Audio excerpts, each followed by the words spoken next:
A giant alien ship appears over South Africa and just floats in the sky. For 3 months, nothing happens, so the authorities decide to cut it open, only to find aliens inside, weak and starving because they ran out of supplies long ago. Humans start calling them prawns in a rude and mocking way. There are rumors that a small ship dropped from the mothership, but no one can find it. After pressure from the world, South Africa moves 1.8 million prawns into a refugee zone now known as District 9. Experts believe these prawns are just workers, needing smarter leaders to take charge. Even though the area is fenced and guarded by soldiers, the early days are calm, and people learn that the aliens really love cat food. But over time, humans grow angry, feeling too much money is spent on aliens. So District 9 turns into a rundown slum, and hate toward the prawns grows.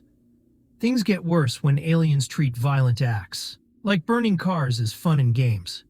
Eventually, District 9 gets overcrowded and turns into a crime zone. A warlord named Obasanjo runs a huge black market there, including women and weapons. The aliens have powerful tech, but humans can't use their weapons properly. 28 years later, pressure from angry locals forces the government to act. They plan to move the aliens far away from the city to a new remote area.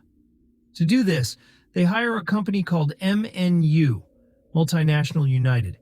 MNU's boss, Mr. Smith, puts his son-in-law Wycus in charge of the relocation. A team of armed mercenaries joins them to protect Wycus and deal with any resistance. Wycus also brings his assistant and a cameraman to record everything. While prepping, Wycus notices the large number of weapons and isn't pleased, but Colonel Venter mocks him and tells him to stop complaining. A full convoy of trucks takes the team into the district through angry protests. Some prawns get aggressive, and the mercenaries shoot to kill. Wycus starts going door to door, getting aliens to sign eviction forms, often offering cat food to make the deal more appealing. Some aliens agree, but many refuse to leave their homes and fight back. The mercenaries then attack them by force, while Wycus protests, but fails to stop them. In one of the houses, they find prawn eggs covering the entire room.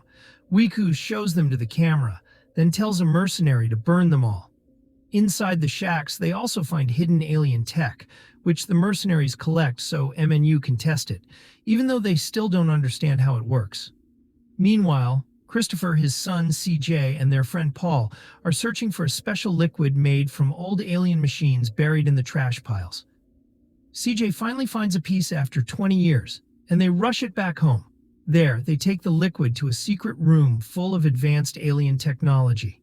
They refine the fluid and store it inside a silver cylinder for their mission. But just then, Wycus and his crew arrive and knock on the door. Christopher and CJ run back to their own house, while Paul stays to face the humans. Paul refuses to help, so the mercenaries slam him to the ground and aim their guns. Wycus goes inside and finds piles of alien weapons and the silver cylinder. He touches the device by accident, and it sprays liquid onto his face. Wycus grabs the cylinder, but before he can leave, he tries to question Paul. Paul suddenly hurls a mercenary through a wall and shoves Wycus into a burning barrel. Venter shows up with backup and shoots Paul dead, while Wycus sees his arm is badly burned. After getting treated for his injury, Wycus gets back to work and heads to Christopher's house. He tries offering candy to CJ, but the little prawn throws it back at him. This annoys the team, so they force Christopher to his knees and search the house, where they find strange alien equipment. While checking things out, Wycus suddenly throws up a strange liquid and feels lightheaded. They decide to pull him out for now, but when they stop to eat, Wycus's nose starts bleeding. Back at the office, things get worse. He can't stop coughing, and his fingernails fall off. Meanwhile, in the district, Christopher and CJ return home and are upset to find the cylinders missing. Elsewhere, some prawns trade a battlesuit for cat food at Obasanjo's base. But one of the men kills a prawn to use it as meat. Obasanjo hires witch doctors because he wants to become a prawn so he can use alien weapons. The witches believe eating prawn flesh will make that possible. But so far, it hasn't worked. Later, Wikus goes home and is shocked to find his wife Tanya throwing him a surprise party for his big promotion. Wikus tries to be friendly at the party, but he feels worse by the minute. He runs to the bathroom and throws up in the sink, then later vomits again during the cake cutting, before collapsing in front of everyone. The next morning, he wakes up in a hospital bed. A doctor unwraps the bandages from his burned arm and is shocked to see Wikus's hand has turned into a prawn claw. Panicking, the doctor alerts MNU and armed soldiers storm in. They zip Wikus into a body bag and drag him away, while his wife Tanya begs for answers. At the lab, the staff finds the silver cylinder in Wikus's pocket and confiscates it. From that moment, MNU starts torturing him with painful experiments, including forcing him to try alien weapons. To everyone's shock, Wikus's prawn DNA lets him fire the alien guns. He's forced to shoot at targets, and finally, they make him kill a prawn, which breaks him emotionally.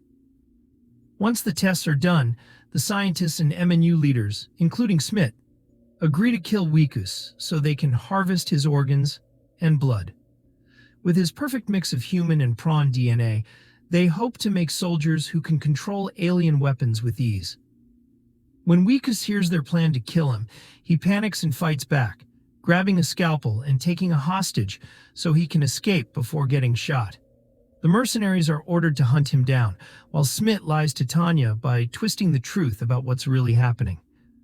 Out on the streets, Wikus steals clothes, snatches a phone from a kid, and digs through trash cans for food, always hiding his claw. He tries calling family and friends for help, but no one answers. He soon learns why. At a store, he sees a news report calling him a wanted fugitive, with a disease he got from sleeping with prawns. Everyone runs from him, and Wikus realizes he has nowhere left to go except District 9. There, he scavenges again and finds a can of cat food, which he devours until he notices his teeth are falling out. Just then, he gets a call from Tanya, who says he disgusts her and wants nothing more to do with him. She hangs up before he can explain, and in desperation, Wikus grabs an axe to try and cut off his claw.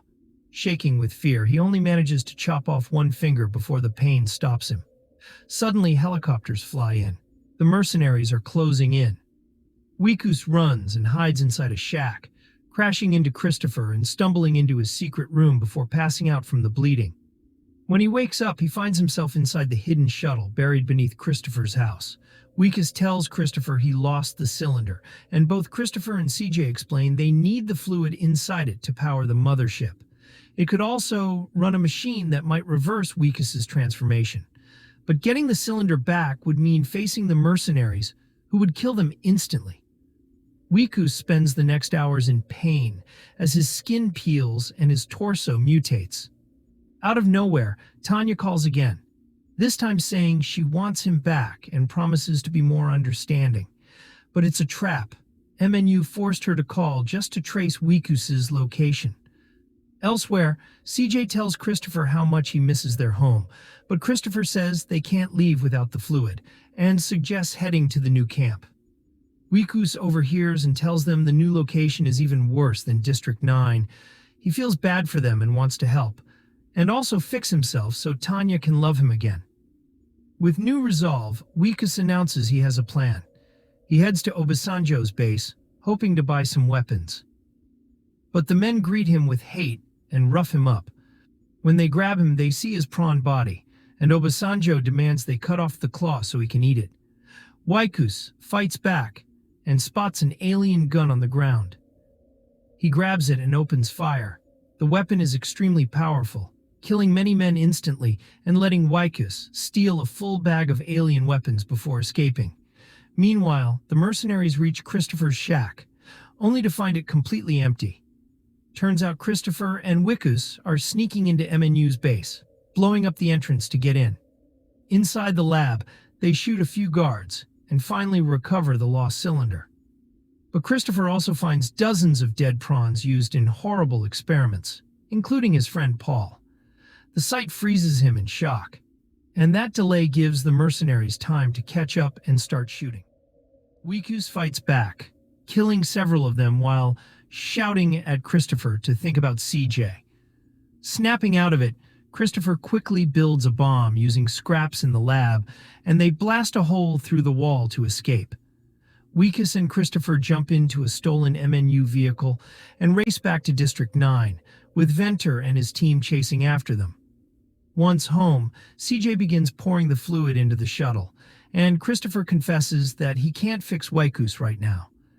There's only enough fluid to power the ship, not the healing device, but he promises to come back in 3 years and help him then. Weekus gets furious, knocks Christopher out, and climbs into the shuttle. As CJ fuels the ship, Weekus tries to fly it himself. Just then, Venter shows up and threatens to kill Christopher. Suddenly, the ground rumbles. The shuttle lifts off, awkwardly breaking through the house. Venter yells for his men to fire, and a missile hits one engine, forcing the shuttle to crash while Christopher watches his last hope fall from the sky. Afterward, Venter's men capture Christopher and Weekus and load them into a car. But suddenly, Obasanjo's gang ambushes them, slamming their cars into Venter's convoy. A brutal shootout follows, and the gang grabs Weekus, leaving Christopher behind. Meanwhile, CJ keeps working on the shuttle and finally activates the mothership above. At the gang's hideout, Weekus is dragged to the witches, who try to use his claw in a ritual, but the mothership's activation also powers up all alien tech, including a hidden battlesuit stored right there in the base. The suit scans the area, identifies Weekus as an ally, and targets the gang as human threats. It opens fire, killing Obasanjo and wiping out his entire crew. Back with the mercenaries, some interrogate Christopher about the mothership, while others go hunting for Weekus. Surrounded, Weekus puts on the alien battlesuit and steps out to confront them. When he sees they've captured Christopher, he offers to trade the prawn for his own life. But when Venter orders his men to kill Christopher, Weekus snaps. He launches a full assault, tearing through the mercenaries to save his friend. Together, they run back to the shuttle, but more enemies are closing in. Weekus refuses to join Christopher, choosing to stay behind to buy them time. Christopher pleads with him to come to their planet, but Weekus won't leave. He's made up his mind. As thanks, Christopher promises he'll return in 3 years to cure Weekus. Weekus keeps fighting the mercenaries, flipping cars, spilling blood, even firing missiles. Just as he's about to kill Venter, a car slams into him from behind, damaging the suit. At that moment, Christopher used the shuttle's controls to call the mothership. A tractor beam drops down and lifts the shuttle, helping CJ and Christopher escape. Venter sees this and screams for another missile to be launched. Weekus steps in, grabs the missile mid-air, but it explodes, taking off his arm. As the mothership rises, Venter goes mad and unloads bullets into Weekus's failing suit. Weekus crawls out, one eye yellow and swollen. He's nearly a full prawn now. Venter aims his gun at Weekus, but before he can shoot, a group of prawns show up. They kill Venter and save Weekus, now seeing him as one of their own. Weeks later, the world celebrates as the alien ship finally leaves Earth. Weekus's assistant leaks the truth, exposing MNU's illegal experiments. The government relocates 2.5 million prawns to District 10 and tears down the old camp. Weekus becomes a controversial legend. Most assume he's dead and forget about him. But Tanya still believes. She finds a metal flower left at her door. Weekus always loved making things. At a landfill far away, Weekus is alive, now fully transformed into a prawn. He sits alone, quietly crafting more metal flowers from the junk around him.